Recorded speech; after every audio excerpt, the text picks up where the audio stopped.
હર હર મહાદેવ શિવ શંભુ શંકરા. શ્રાવણ માસનો પવિત્ર આજે સોમવાર છે અને સોમવાર એવો વાર છે કે દરેક મંદિરોની અંદર, ભોલેનાથના મંદિરની અંદર દરેક જગ્યાએ ભીડ લાગી હોય છે. અને આજનો વિડીયો ખૂબ સરસ થવા જઈ રહ્યો છે. મિત્રો, વિડીયો પર નવા આવ્યા હોય, ચેનલ ઉપર નવા આવ્યા હોય, પહેલાં તો સબસ્ક્રાઈબ જરૂરથી કરી દેજો, કારણ કે જ્યારે પણ હું વિડીયો મૂકું એટલે તમને તરત વિડીયો જોવાના મળી જાય આવા. અને આજની જે જગ્યા છે એ ખૂબ જ સુંદર જગ્યા છે, એ તમને વિડીયો થકી બતાવવા માંગીશ. પરંતુ એ પહેલાં આ જે મંદિર છે, ભૂતસાળ ગામની અંદર મંદિર આવેલું છે અને ભૂતનાથ મહાદેવ મંદિર કરીને ઓળખવામાં આવે છે આ મંદિરને. અને આ મંદિરનો જીર્ણોદ્ધાર 1990ની અંદર થયો હતો, જ્યારે નવું બન્યું હતું. પરંતુ એનો ઇતિહાસ ખૂબ મોટો છે અને બહુ ઐતિહાસિક અને એક સ્વયંભૂ મંદિર છે. તો એ મંદિરનો આપણે લાભ લેવો આજે મંદિરની અંદર આવી ચૂક્યા છે અને વિડીયો થકી તમને આજે આ માહોલ બતાવીશ.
મિત્રો, ભૂતનાથ મહાદેવ મંદિર આપણા નવસારીની અંદર એરુ ગામથી 2.5 કિલોમીટરની દૂરી પર આટવાળા રોડ પર આવેલું છે.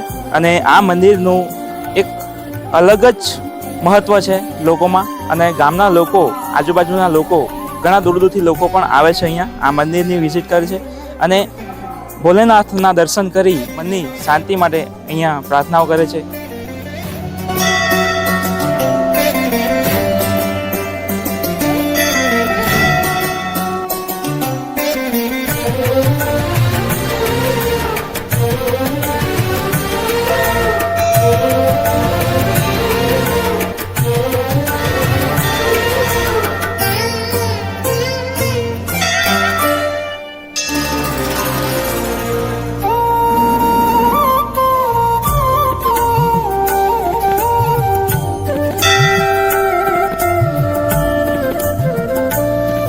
અમારા ગામમાં એક સુંદર એવું સરસ ભૂતનાથ મહાદેવનું મંદિર છે અને દર્શનથી બહારથી બધા આવે છે અને સારી રીતના બધા શિવરાત્રિ છે, આઠેમ છે, ગણપતિ છે, એવા સુંદર પ્રોગ્રામો અહીંયા યોજાય છે.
મહાદેવ શંભુ સરસ મજાની અહીંયા આરતી થઈ ગઈ છે અને આરતી બાદ અહીંયાના જે વડીલો છે ગામના શુભ નામ શું સર તમારું? રમેશભાઈ જગુભાઈ પટેલ. રમેશભાઈ, આ મંદિરનો ઇતિહાસ તો ખૂબ મોટો છે અને ઘણા બધા લોકો આવે છે દૂર દૂરથી, તો તમારા મોઢેથી સાંભળવાનું જરાક સારું લાગશે અને વ્યુઅર્સને પણ જાણવાનું મળશે કંઈક નવું. હા, અમારા ભૂતસાળ ગામે ભૂતનાથ મહાદેવનું મંદિર ખૂબ પુરાણું મંદિર આવેલ છે, જેનો જીર્ણોદ્ધાર પરમ પૂજ્ય મોરારી બાપુના હસ્તે કરવામાં આવેલો છે અને ત્યાર પછી ધીરે ધીરે લોકોની ભીડ ખૂબ વધતી જાય છે. આજે ભૂતનાથ મહાદેવના અમારા સામે મોટું મંદિરની સામે મોટું 100 વીંગાનું તળાવ છે અને એના સાનિધ્યમાં સુંદર મજાનું મંદિર આવેલું છે અને ગામના લોકોનો બી એટલો બધો સહકાર છે કે બહુ સુંદર રીતે એનું આયોજન કરી રહ્યા છીએ. લોકોની એને પ્રત્યે આસ્થા બી બહુ છે, આજુબાજુના લોકોની બી બહુ આસ્થા છે, એટલે ભીડ દર વર્ષે વધતી જ જાય છે, ઉમરતી જ જાય છે. અને અત્યારે પણ આ અમારા ત્યાં શ્રાવણનો સોમવાર દર સોમવારે ખૂબ સારી રીતે ઉજવવામાં આવે છે.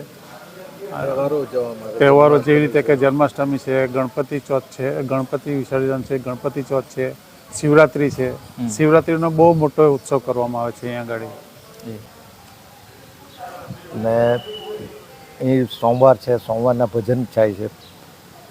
લગભગ તો કાયમને માટે જ ભજન સોમવારના હોય જ. અને બીજું કે બધા તહેવારો જે જન્માષ્ટમી છે, શિવરાત્રિ છે, એ બહુ સારી રીતે ઉજવવામાં આવે છે. એટલે કે બધું મળીને એક આસ્થાનું પ્રતીક ખૂબ સરસ થઈ ગયું છે આ ગામની અંદર અને આજુબાજુના ગામના લોકો હો બધા અહીંયા જી અને દૂર દૂરથી પણ ઘણા બધા લોકો આવે છે. તો થેન્ક યુ વેરી મચ તમારો કિંમતી સમય આપવા માટે. અને મિત્રો, આવા જ મંદિરની અંદર આપણે વિઝિટ કરતા રહીશું અને આસ્થા જે છે આપણા ભારત દેશની અંદર મંદિરોની કે ભગવાનની કે જે કંઈ તમે માનતા હોય એની જે આસ્થા છે, સંસ્કૃતિ જે છે આપણા ભારત દેશની, એ આપણે જળવાઈ રહેવી જોઈએ. એના માટે જ ખાસ આ વિડીયો તમને બતાવું છું અને વિડીયોની અંદર આ રીતે મંદિરો અથવા તો આપણે દર્શન કરાવવું પડે છે. તો મિત્રો, મળીએ ફરી પાછા કોઈક એવા સારા વિડીયોની અંદર. ત્યાં સુધી સૌને જય હિન્દ, જય ભારત, જય માતાજી, હર હર મહાદેવ. હર હર મહાદેવ.